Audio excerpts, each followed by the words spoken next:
Assalamualaikum warahmatullahi wabarakatuh. Selamat pagi semua. Semoga kita semua dalam keadaan sehat ya. Baik, sebelum Ibu melakukan atau sebelum kita melakukan kegiatan belajar mengajar pada pagi hari ini, alangkah baiknya kita membaca doa terlebih dahulu. Oke, tundukkan kepala, kita membaca doa. Doa dimulai.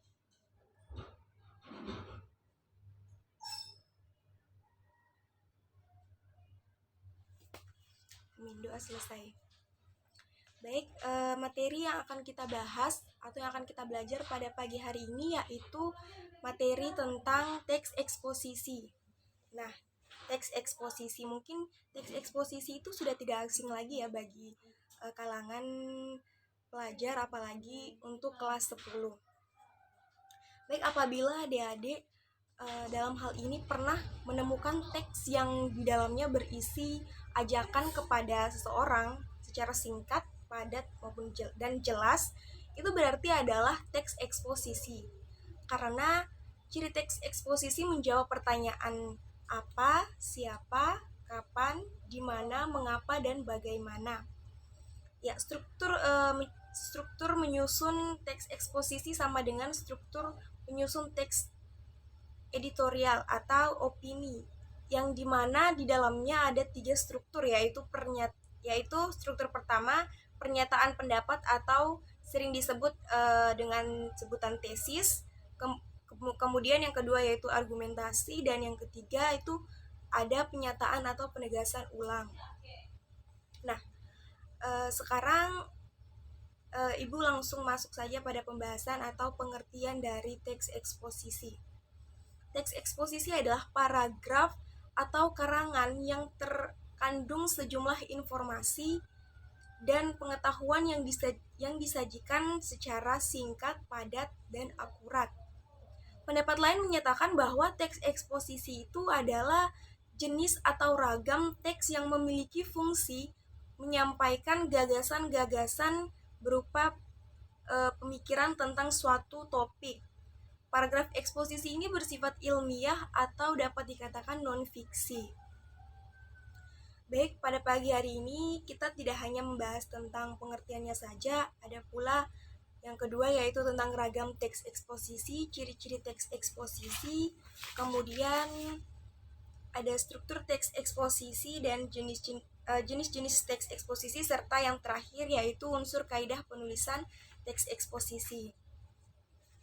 Langsung saja pada pembahasan kedua yaitu ragam teks eksposisi.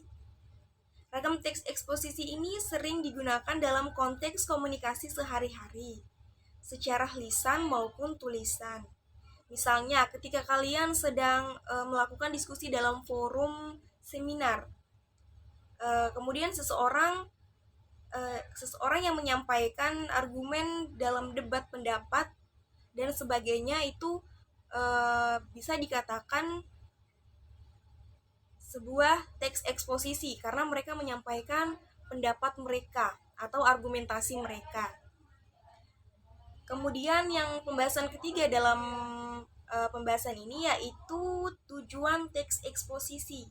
Nah, apa sih tujuan teks eksposisi atau apa sih tujuan dari pembelajaran teks eksposisi ini? Nah, baik, Ibu akan menjawab ya. Tujuan kita membelajar teks eksposisi ini ialah agar untuk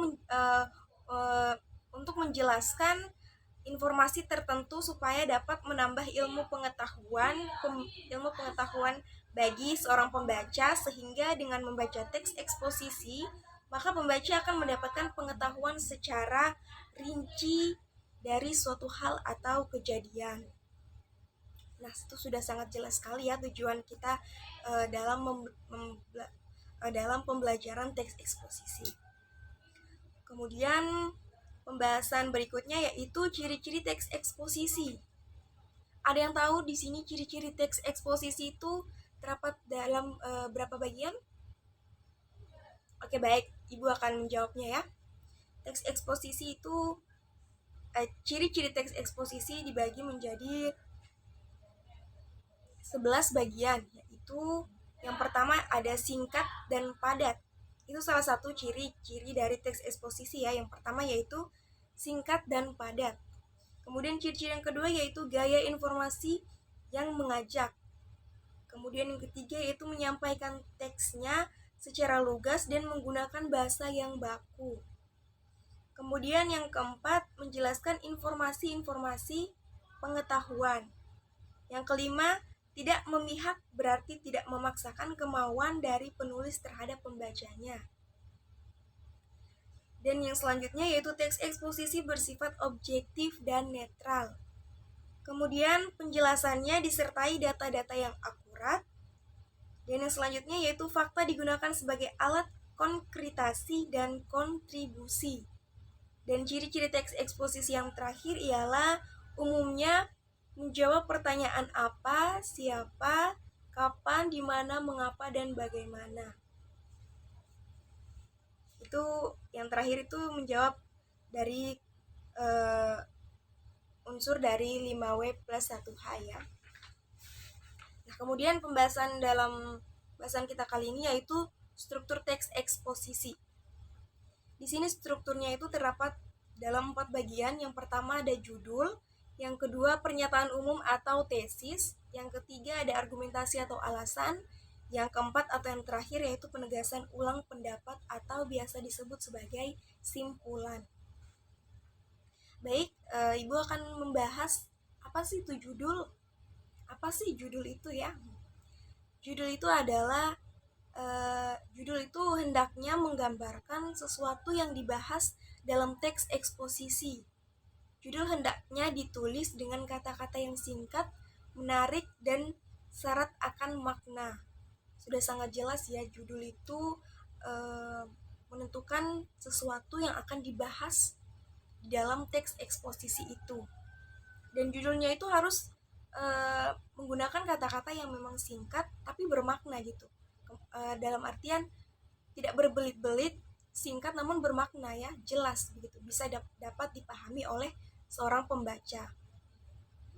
Kemudian yang kedua yaitu pernyataan umum atau tesis. Nah, bagian ini berfungsi untuk memperkenalkan topik sekaligus menempatkan pembaca pada posisi tertentu. Karena dengan teks yang digunakan penulis itu ingin mengemukakan pendapat, maka pembaca bisa berada pada posisi yang sependapat atau pada posisi yang berseberangan dengannya. Yang berseberangan dengannya ini maksudnya adalah ketika seseorang tidak berpendapat juga bisa ada dalam posisi ini ya. Kemudian yang ketiga yaitu argumentasi atau alasan. Bagian dari teks eksposisi ini adalah argumen atau alasan. Panjang dan pendeknya bagian ini tergantung pada jumlah argumen yang telah kalian kenalkan secara garis besar di dalam pernyataan umum. Kemudian kalian menyebutkan ulang dan menjabarkan ulang argumen tersebut dalam paragraf-paragraf. Kemudian yang keempat atau yang terakhir yaitu penegasan ulang pendapat atau simpulan. Pengulangan tersebut dilakukan dengan berdasarkan pada argumen yang telah disajikan di dalam bagian sebelumnya. Pengulangan opini bersifat pilihan, sehingga tidak semua teks eksposisi mempunyainya. Baik, kita masuk pada pembahasan selanjutnya yaitu ada jenis-jenis teks eksposisi. Jenis-jenis teks eksposisi yang pertama yaitu eksposisi defini, yang kedua eksposisi proses, yang ketiga eksposisi ilustrasi, yang keempat eksposisi laporan, yang kelima eksposisi perbandingan, dan yang terakhir yaitu eksposisi pertentangan. Kita akan masuk pada pembahasan selanjutnya atau pembahasan yang terakhir dalam pembahasan teks eksposisi ini, yaitu di sini ada unsur kaidah penulisan teks eksposisi. Ada beberapa langkah tersebut sebagai berikut, yaitu yang pertama menentukan topik yang akan disajikan. Nah, sebelum kita membuat teks eksposisi, kita harus tahu topik apa yang akan kita sajikan atau topik apa yang akan kita bahas ya. Kemudian yang kedua yaitu menentukan tujuan eksposisi. Nah, dalam melakukan atau dalam membuat teks eksposisi ini kita harus tahu dulu tujuan kita membuat teks ini untuk apa ya. Jadi kita tidak asal-asal membuat teks eksposisi. Kemudian yang ketiga yaitu memiliki data yang sesuai dengan tema. Ya, baik, di sini sudah sangat jelas kita harus memiliki data yang sesuai dengan tema. Jangan temanya berbeda namun datanya berbeda, itu sangat salah ya. Kemudian selanjutnya yang keempat yaitu membuat kerangka karangan. Nah, sebelum kita memasuki atau kita menyusun sebuah teks eksposisi, kita harus membuat kerangka karangan terlebih dahulu agar kita bisa tahu bagian-bagian atau urutan-urutannya sebelum kita membuat teks eksposisi tersebut. Kemudian ada pembahasan dengan mengembangkan kerangka karangan. Nah, pembahasan yang maksud ini yaitu kita menyusun kerangka karangan dari awal, lalu kita membuat sedemikian rupa menjadi sebuah pembahasan yang sangat rapi atau yang sudah tersusun rapi ya, atau yang disebut dengan teks eksposisi. Kemudian yang terakhir yaitu membuat simpulan. Setelah kita melakukan unsur kaidah penulisan teks eksposisi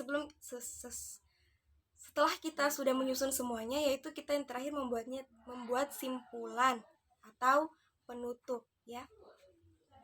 Mungkin hanya ini penjelasan yang dapat Ibu sampaikan ya. Mohon maaf jika penjelasannya kurang tepat atau lebih cepat dalam pembicaraan ini, karena di sini kita sama-sama belajar ya. Jadi kurang dan lebihnya Ibu mohon maaf. Marilah bersama-sama kita menutup pertemuan pada pagi hari ini dengan membaca Alhamdulillah. Semoga materi pada pagi hari ini dapat bermanfaat bagi kita semua. Kurang dan lebihnya Ibu mohon maaf. Wallahul muwaffiq ila aqwamit thoriq. Wassalamualaikum warahmatullahi wabarakatuh.